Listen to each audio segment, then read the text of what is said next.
motema ya ngai mobali na yo nakosenga mosolo omoni lapi ekomi talo awa na mboka Kongo surtout na mboka Limpopo. Bien, mboti bandeko nyonso balandi ya émission Congo ya Sika. Congo ya Sika eza émission oyo toyaka wana mpona kopesa makanisi ya sika epai ya bato ya sika par esprit. Congo ya Sika eza émission oyo toza koluka ngana yo toluka moyen moko topesa ba idée ya bien mpona koluka avancement ya mboka. Tozala posa ya alternance oyo esama pacifiquement. Eza na mutu moko ya maele ya mboka alobaka ete mutu mukolo oyo président ya malonga kobima na mboka masese kobeta te tomona ngo président Fachi élection na ye ezali alterna jour ya proclamation ya résultat toyoka masese betama te alternance esama calmement entre président sortant na président entrant on se sama c'est mambo sika oyo na kasi ya mboka na biso ya biso toye na programme oyo ya Congo ya Sika poto bimisa pe ba idée ya sika pona koluka côté ya ba anti valeur toujours car on est tout ça na plateau na sanga moté to sana invité ndenge boyebi to débattra toujours to bimisa ba idée ya sika toujours na ba invité to yambaka le to sana ndeko Oginzembela président interfédéral ya RCD1 parti cher ya mboka Roger Mbala et puis azali également mukambi ya bilenge ya kambaka bilenge ebele na ba différentes association na ASB na oyo eza na commune ya Barumbu mbote mwa mboka Oginzembela mbote papa journaliste kasi to nazanga monte na plateau tozali na ndeko Olga Kanga omesa komona biso na ndeko Fataki oyo aza empêché to pesi mbote sikazali mama Olga mbote ndeko na ende elongo toko solana ndeko Oginzembela ndeko Oginzembela tokota mbala moko na lisolo boni présence exemple bisto ya mbando d'abord na émission oyo Congo ya Sika makanisi ya sika uza prêt ya kopesa makanisi ya sika na ba téléspectateurs bazolanda biso. Merci mingi une invitation na bino na plateau ya Congo ya Sika na sepeli mingi tango nazwaki invitation na monaki keno na Lombango pona kopesa pe makanisi na ngai kotalisa ba politique pe ba mboka ndenge mboka esengeli kotambola pe ndenge mboka esengeli kozala. Bien, actualité politique ezali actualité nan oyo ezali pour tozopesa makanisi ya sika par rapport ya actualité pe. Actualité ezali nomination ya premier ministre to vanda ki panda bataille ebele koluka premier ministre zelaka Fufue Mati Loso Mati bakangi mbongo ezomona te parce que gouvernement ezate premier ministre déjà aza reconnu eza na kombo ya excellence Sylvestre Ilunga. Eza actualité c'est également arrivé au retour ya mboka Moïse Katumbi oza coordonnateur ya Lamuka. Actualité eza lisusu interpellation ya honorable la mère Mende na ba actualité mususu ya onde to koloba to pesa makanisi ya sika pona koluka avancement ya mboka biso mboka Olga Kanga malbomboka wa ya solo matondo mingi na yo ndeko Justin na rotuna mutuna na ngai epa ya mwana mboka Ogi lolenge nini to point de vue nini ozana yango par rapport à la nomination ya premier ministre oyo bapesi biso pour ebele ya bato bazolo bake auti na FCC est-ce que tozana ba résultat ya malamu donc wana tozana point d'interrogation tozo point de vue na ezani bon point de vue na ngai ezali na yambaki yango lokola message moko ya Esengo nomination ya premier ministre parce que Bokonzambo Kasali ba moi ebele depuis to votaki depuis to voter Bokonzamboka mikoleleke belé azali kosala kaka yemoko et pourtant il fallait ki azala mutu oyo akoki ko seconder lokola premier ministre premier ministre comme azali ko bimate tantôt ba pesi oyo anti-valeur ba pesi oyo anti-valeur et ezalaki bongo constitution et le bique premier ministre akobima na kati ya majorité parlementaire. Or majorité parlementaire et la constitution na lisanga et la FCC. Donc bango te fallait que ba bimisa premier ministre. Donc eza ngo lisumu te soki premier ministre premier ministre abimi na FCC bonza on sumuté ezali sumuté toza kotonki bokonza mboka atosine constitution alakisi bato nyonso na mboka ke esengeli na biso kotosa constitution donc ezali sumuté majorité parlementaire nde efalaka bimisa premier ministre majorité parlementaire eza constitution na bato FCC alors bazalaki kobimisa ba premier ministre liboso bakombo mosusu bazalaki kopesa wana ezalaki soki batangi kombo ngo eza lokola batangi kombo ya kati ya diabulu na église donc badimfuma panzana donc mokonza mboka akendeki na logique ya kobatela bampate nde aboyaki azali koboya konome bakombo bazali kopesa liboso wana alors esengaki na premier ministre moko oyo aza kotosa na bacritère lokola yake azala antivaleur te azala trempé na vol te na viol te azala pe na basanction internationale te alors toyekomona mwana mboka Sylvester Ilukamba abimi alors azali sans tâche aza sans tâche parce que il a travaillé à l'époque ya Mobutu azaki trempé na kimoyibi te a travaillé à l'époque ya musée na époque ya nani sénateur Kabila azanaki na épée trempé na makambu ya nyamu te de omoni ke ekosalama tango ya bimi mobulu esemi na mboka te lokola ndenge tango mokonza mboka faci abimaki mobulu pe salamaki te bande musu babeza on événement parce que aza reconnu malgré CV Neza qui tourne makasi à travers aza plusieurs fois ministre aza plusieurs fois ministre ya finance na président Mobutu fait président Mobutu malgré CV Neza soana eza ndoko moko ko abebisa iska point au ba surtout bande ko lamuka ba ovandela azala a gérer société mo awa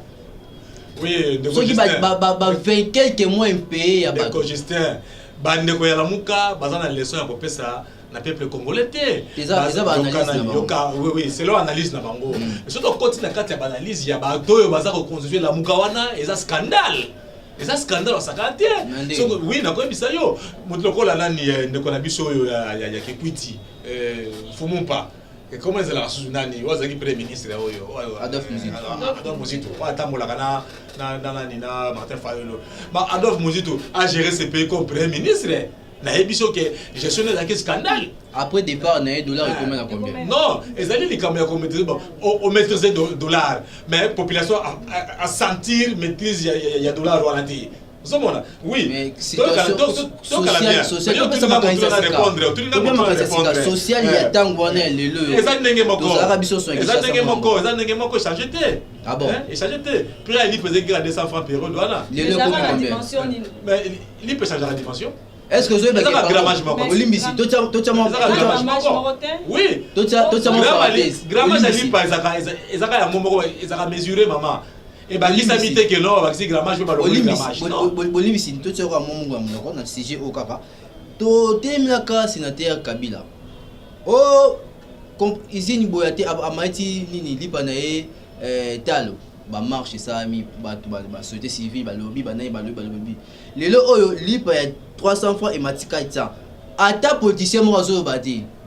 oui justement moni et puis et mati 400 francs na période ya nani ya président ya alternance ya président ya changement ya président et peuple d'abord oyebi na bisa yo ndenge Kondo Mobutu alobaki le président de la République n'est pas un magicien seul il ne peut rien Ndiango Moni a nommé premier ministre pour s'occuper de makambo wana lipe mataki vera ngube mati mungwe mati carburé mati mama otuninga motuna nazo ya dola binoti siko boko tuna mituna likolo mituna na ya dola motuna nini motuna moko na ya dola siko nazo pesa makanisa sika malobomboka wayo makanisa sika ezali boye ezali ke premier ministre aza le bienvenu na mboka na biso aye pona ko sunga mokonza mboka na misala oyo ya kotongola nango mboka mais loko moko ta igna loba azali professeur de l'université il est docteur en économie appliquée peuple congolais eza kozala ki doctorat na été peuple congolais eza kozala ki professeur na l'université peuple congolais eza kozala musala oya kosala soka sali musala pe mabe to ko ebisaka peuple congolais mokonza mboka keno asali musala mabe balongola ye baluka oya kosala koleka ye Babi na discours na liboso abanai na ko remercier le sénateur Kabila. Bon c'est vrai que a remercier pas ça autorité morale il y a plateforme na bango il y a FCC a remercier sénateur Kabila. Est-ce que Bobangi Zate autant a été malgré FCC cash hein cash o eza ya chef d'état basala coalition oyo eza dirigé il faut eza diriger normalement pas chef d'état malgré coalition wana ba nyonso bazobotama ya coalition bazosaka ya FCC eza ekokoapêcher chef d'état te na gouvernement na ye aza étouffé. Bon, moi je ne pense pas. Baza pour travailler pour l'intérêt du peuple congolais. Je ne pense pas que moi quoi koya pour achamuninga na yeko kajambo. Mais na yebi que derrière la décision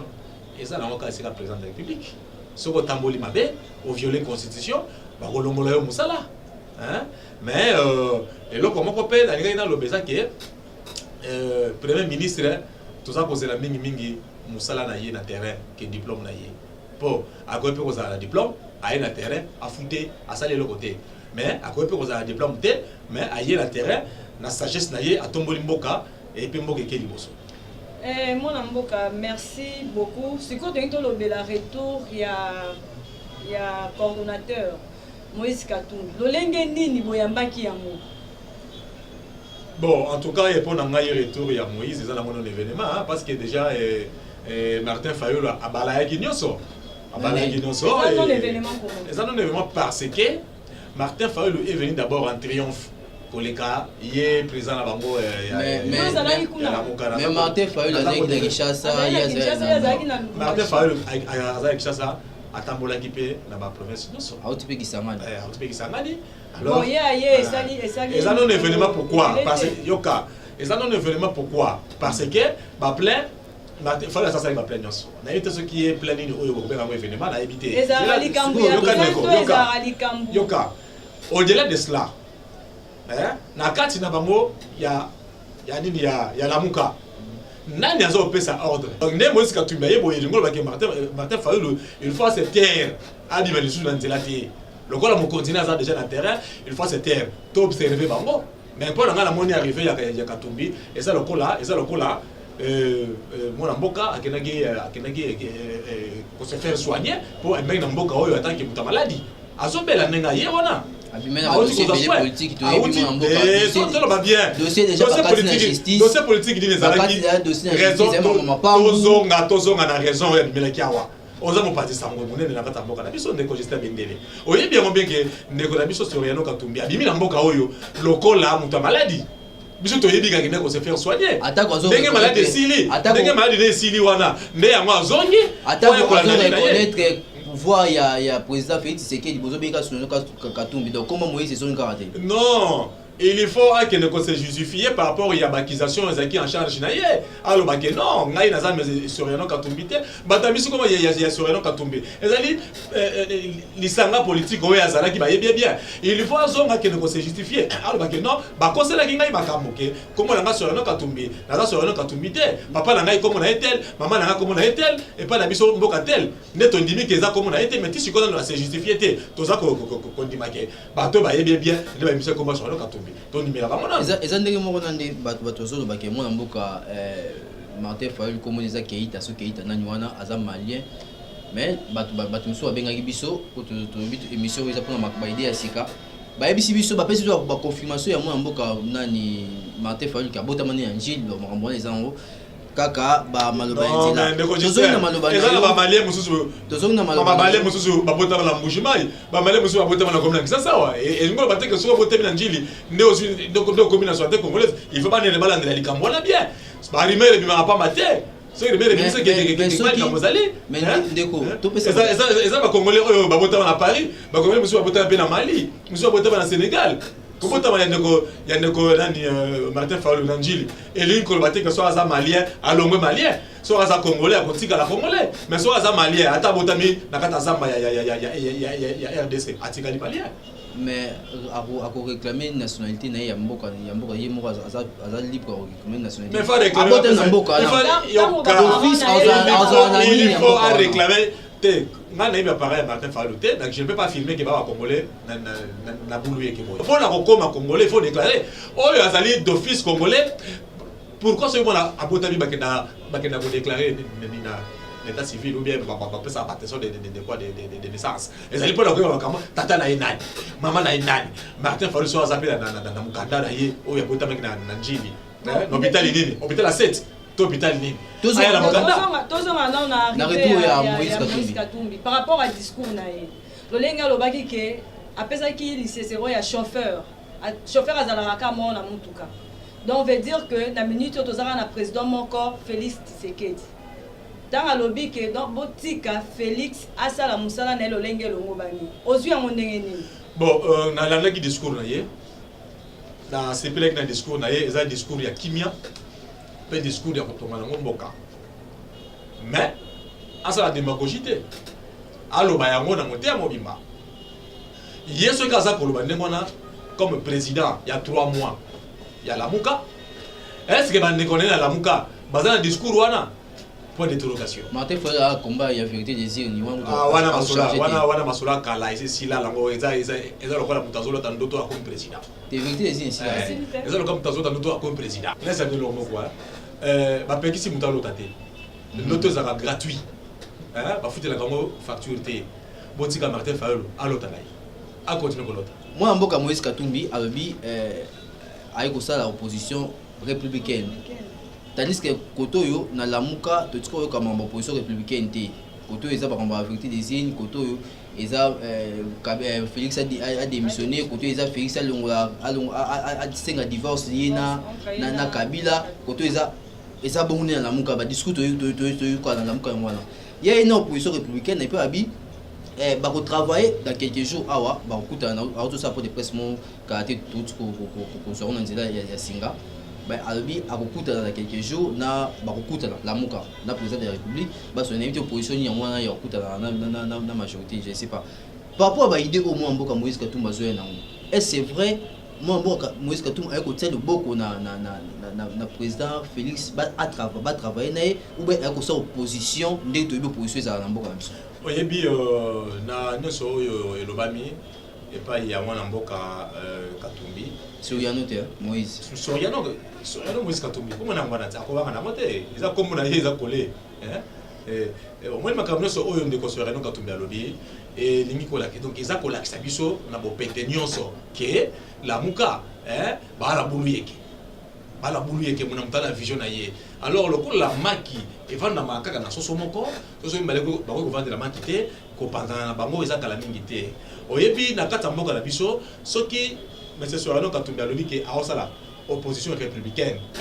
et kozala pe mbala ya yambo opposition na kata mboka na biso ezala ndenge wana c'est-à-dire que opposition a cause un projet il y a malonga pour le peuple congolais ndeko Roger Lumbala président voilà projet ndeko Roger Lumbala asalaki opposition moko républicaine et puis participative aïe na projet agriculture et si mate parce que ça projet l'équipe Bukangalonzo na Bukangalonzo bango bazali kolia komela bataki peut-être intérêt à peuple te même habitant Bukangalonzo wana bali ata malisa mo babele ba présenter ki lokola eloko mo intérêt à peuple zaki intérêt à peuple te mwana mboko Roger Lumbala opposant aïe na kati ya sanga ya pouvoir na projet ya kotonga na mboka bavandeli yango mais lelo sora Bukangalonzo bomoni yango or soki ba appliquer projet oyo ya mwana mboka Roger Lumbala zaki na yango nde lelo agriculture na mboka na biso toko lia bloc ba payate te font une parenthèse moi projet wana au continuons bien ndenge gindak déjà bon ici bon non projet zali wani motema malamu ya Roger Lumbala zali motema malamu ya Roger Lumbala zaki alingi kolia ye mokote alingi kolia na bala mboka nde azoki projet agriculture wana ake kokotisa lokola bavandela ki na mitema likundu oyo bato bati kokamba mboka bazalaki na yango projet silité et toza na yango kutu ebakisami projet électricité eza lisusu ebakisami na projet transport en commun ezali tokozwa projet na lisusu tokokende yango esika mwana mboka faci tokopesa ye projet participation ya RCDN parti chere ya mwana mboka Roger Lumbala citenga yango oyo projet nayebi ke na mayele ya faci lokola azana alingi peuple mingi alingi peuple balia mbala balia manyoko balia nimu balia nkunda balia masango akoza projet wana akocha yango na bizarre tokangi parenthèse tosonga masolo ya Moïse Katumbi coordonnateur à Lamuka mbutu ezako koba kaka na kati je sais pas weza maloba ya mwana mboka okinzi vilo bike ko panzana ya Lamuka eza déjà na misu tango mona ba porter parole à Lamuka comme d'ailleurs contredire coordonnateur na bango et puis na charte ya Lamuka bayokana qui était coordonnateur chaque mois pendant 3 mois chaque mois à sa mobilisation quoi makasi mais moi moko ya Moïse Katumbi ça déjà épuisé à sa mobilisation à mon côté la comme de critiquer na ni makasi si ka trompé sans le capé mutu moko ya lamuka tout so de cloche na ndeko zo mona makambo zo ke na lamuka ngwana toko pesa bon combien de mois en tout cas lamuka ala suna vie mulaité par rapport à la politique au bazo de mokinde na yango mutu nyonso naza kosembola mama mutu nyonso alinga za la leader mutu tout alinga za leader Monsieur Soriano leader oh nani Martin Fayulu basalier leader akomi leader basalier leader même bato so babi basalier leader Jean-Pierre Bemba leader asila asila wana yo ndi mutolobi na yebiso que Jean-Pierre Bemba za leader asila yo ndi mutolobi nga na lobby eza ko engager nga en tant que politique sur le plan politique Jean-Pierre Bemba leader asila même naza ko confirmer ngo même maman secrétaire général na ye aza ko to ça été aza ko to ça décision ya président na été makalisi asika moi mboka oginzembela secrétaire ya MLC mama Bazaiba azoto sa mokonzi na été par rapport à ni aza ko to ça mokonzi par rapport à debe balobaki yango na MLC que ba ko participer té hein na bokonzi oyo mais to bon Bazaiba akeko postuler et go ba nini est-ce que aussi décision ya président na ye et le résultat c'est que MLC parti à Kalapé si les gens bunga yango même palou même MLC ba ko kana palou té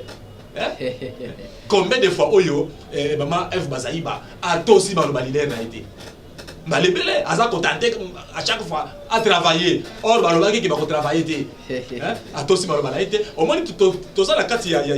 agglomérat politique moko oyo eza ko sala ke ba leader ya opposition baza na ko wela na ki leadership obese ba opanda na siko bien et le Rosali Kambuya ya porte-parole opposition nani ya kosa porte-parole opposition bulu yeke okota na kati na bango ndenge abandaki likambo wana na ndenge ya bulu yeke bako panza na bulu yeke na sabo ko prophétiser ko panza na bango déjà na télévision oui bako panza na bulu yeke je te dis que kanga data lelo okoloba ke prophète oginzembela leka la TV awa alobaki ke lamuka eza na moi donc eza suna vie mulaité PMC ki o etikile zali bangungu ya makila eza kotamwana na nzoto mais PMC ki déjà donc balidera lamuka boza da information yango yo bukupanza na kamami eza prophétie yango mboko oginzembela mais babi sabi so ke lamuka eza yango balidera wana te lamuka eza des populations je ne sais pas ce population be bukupanza na population na o ngapela za na kati tes populations cache za FCC za ina ya lamuka bizali donc population wana moi moka Justin lamuka za na population te bon dans d'autres question moko est-ce que lelo Martin Fayulu président incidé a ko pesa liste ya membre na répertorié pourquoi pas est-ce que pas ça moye bana bato kasa ke Martin Fayulu parti eza lamuka yebo ko nous incapable ya ko installer parti ba pesi opportunité gratuite boye ba pesi yango na bandeko na lamuka il fallait profiter lango à installer parti lokola siko meze Soriano Katumbi akwela terrain yemo le chairman ya groupe lamuka akwela terrain azo récupérer leadership d'ailleurs il va récupérer ça on comprend porte-parole de yo kana de Justin on comprend porte-parole ya opposition et kozala lango mutu mususu te et kozala ndeko Katumbi oui pourquoi on porte-parole azaba député belé kuna c'est évident si quand tango a récupérer porte-parole ya opposition hein il est leader c'est lui il est leader c'est lui qui décide c'est lui qui engage le leader moko a une opposition panafricaine donc coopérer na très bien opposition républicaine mais je te dis que en France opposant ya Macron azé ennemi na été ba mona na date ne yango moni et ça là qui beza wa boui na TV na réseaux sociaux oh Fachi a coûté na Kabila ça fait et ça et cause la coûte événement té ba opposant ba coûte na ka pour l'intérêt peuple ba coûte ba solo pour l'intérêt peuple Fachi na Kabila ba opposant té non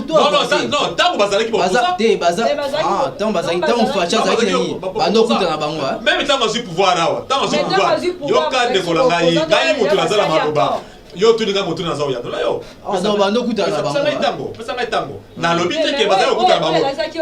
naza koloba tango yoka nano naza koloba tango président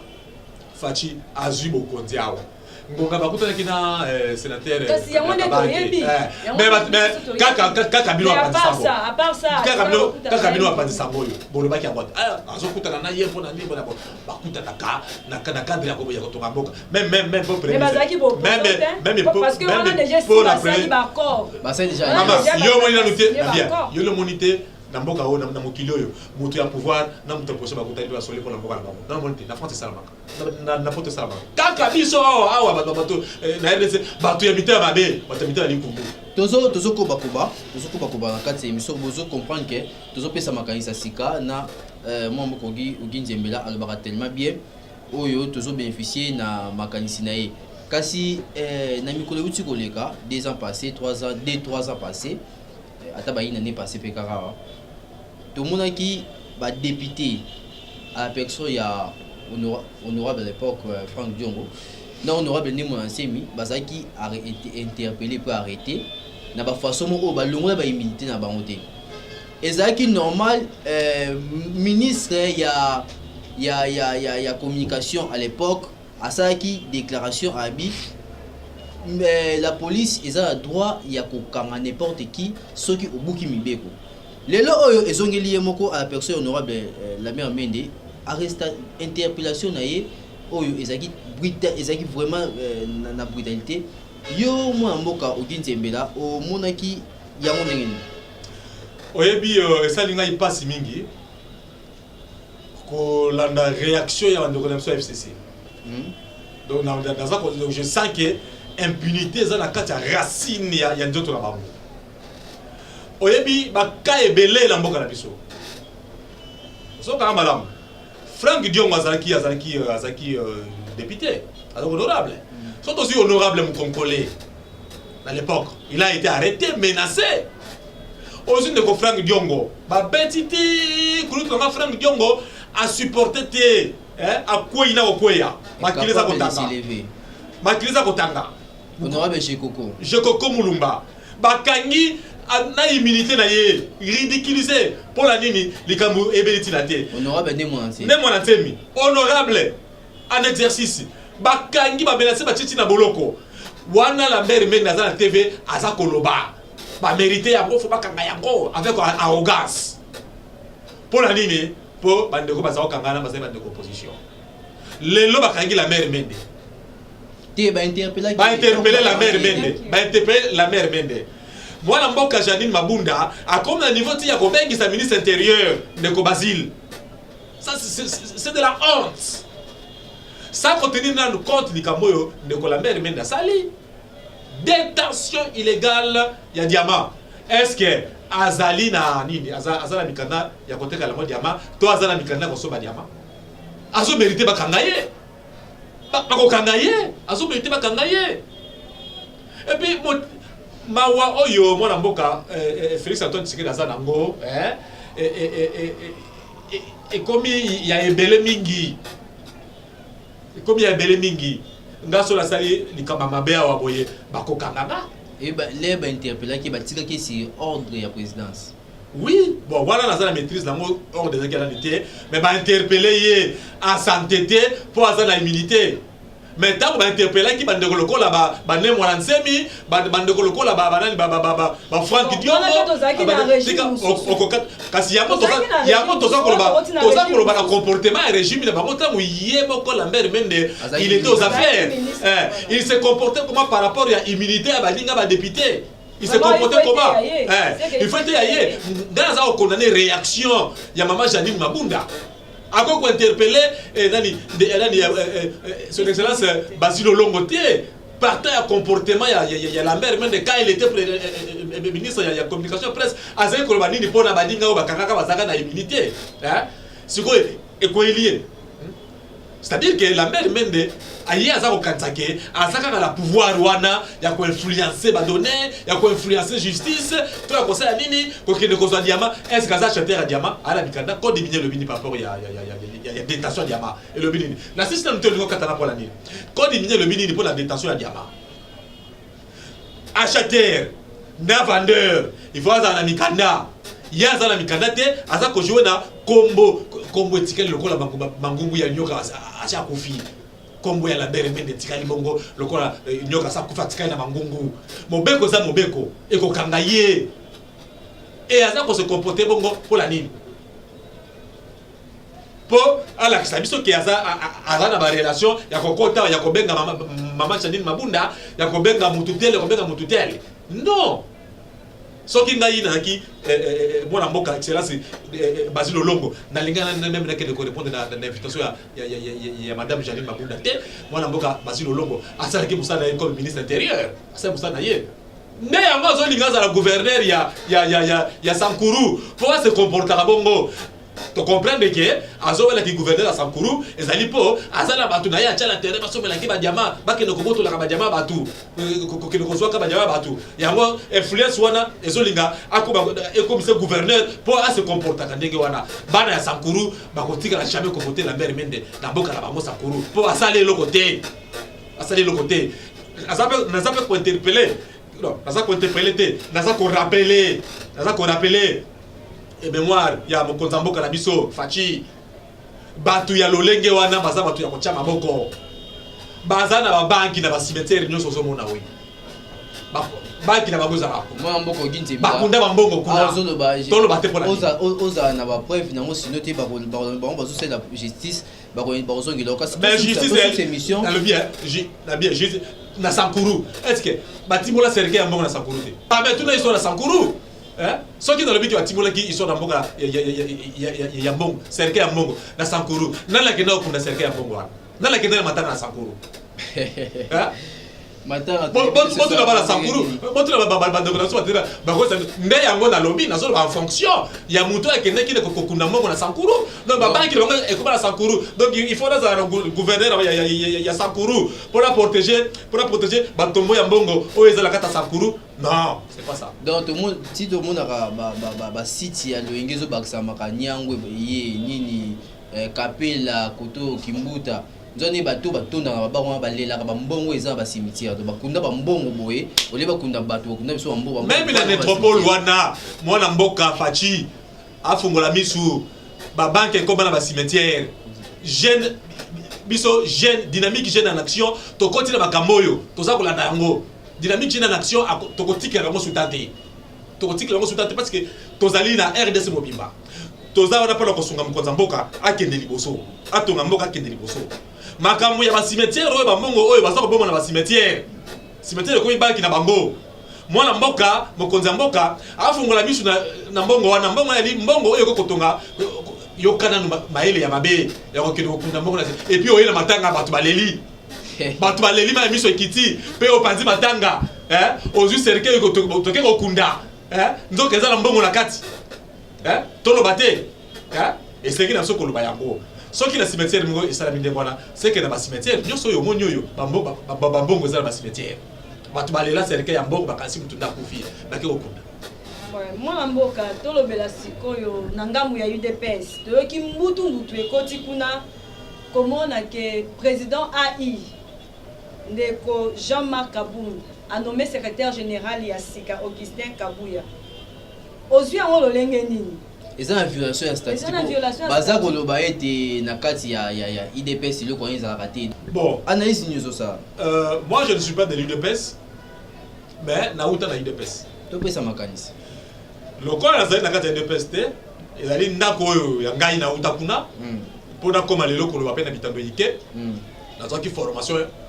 ya papa donc oyebi monda ma statut ya UDPS nayebi na kosenga na baoyo baokamba UDPS lelo na baoyo baza kokambama na UDPS lelo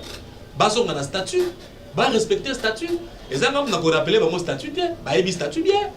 bazonga mingi bazonga na hymne national ya UDPS eza kolobela makambo ya bonsomi na kati po UDPS aza hymne national na ye eza kolobela makambo bonsomi ya lisanga na kati na bango moko mais statut lobi nini est-ce que faut président AI azala point d'interrogation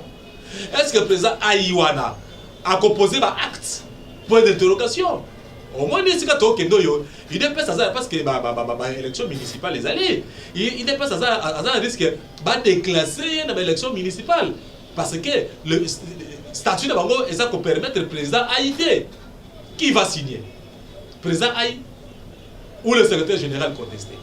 alors naza kosenga na IDPS eza ndako na ngai na uti kuna naza kosenga nango lisanga biso bato tolongwe kuna tozaka na lisu kaka na ndako na biso toza kosenga lisanga bazonga ba respecter statut ya parti.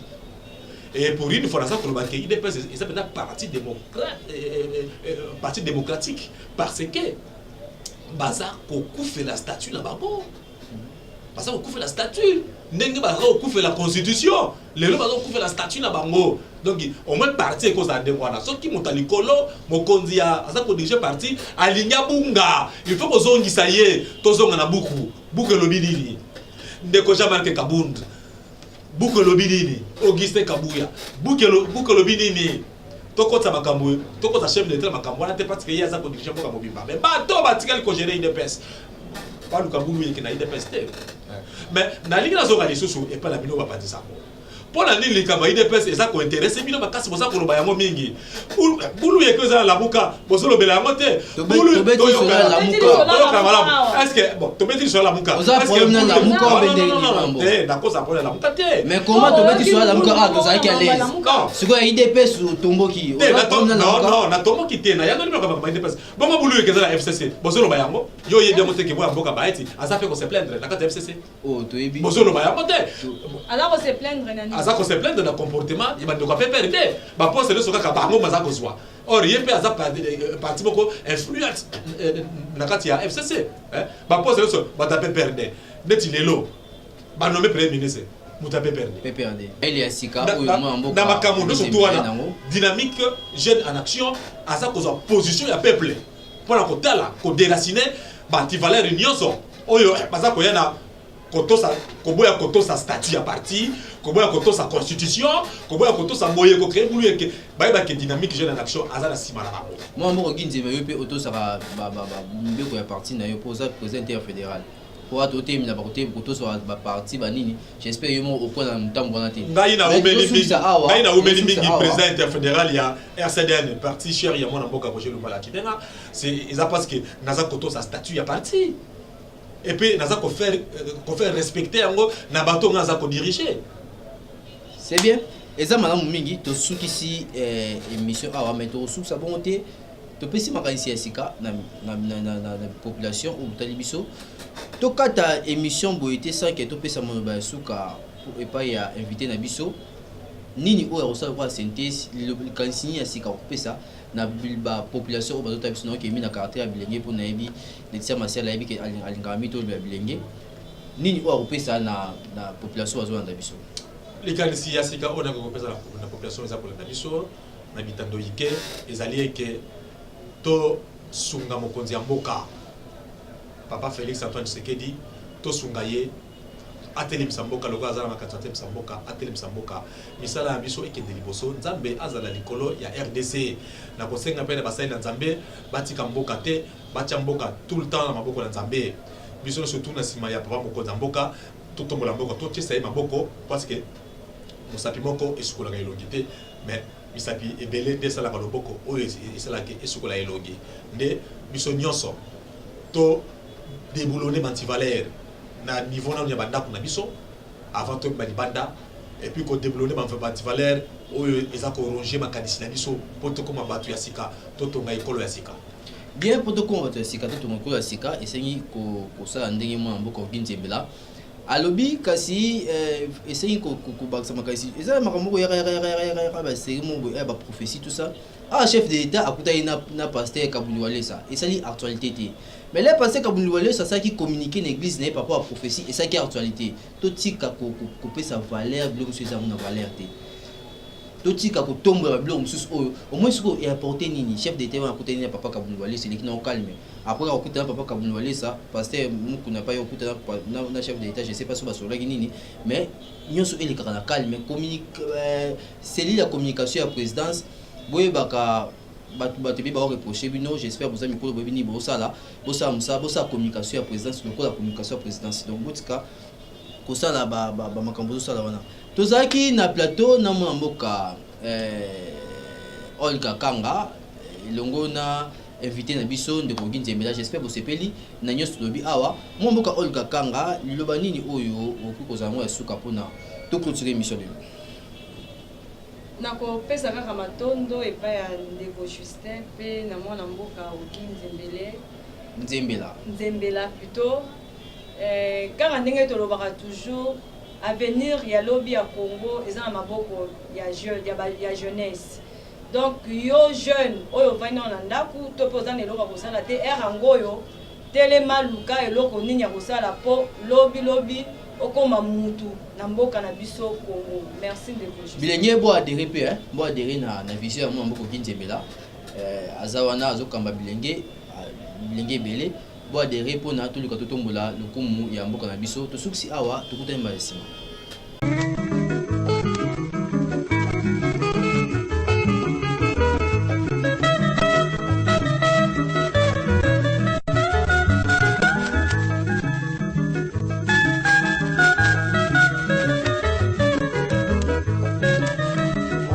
Obebisi motema ya ngai mobali na yo nakosenga mosolo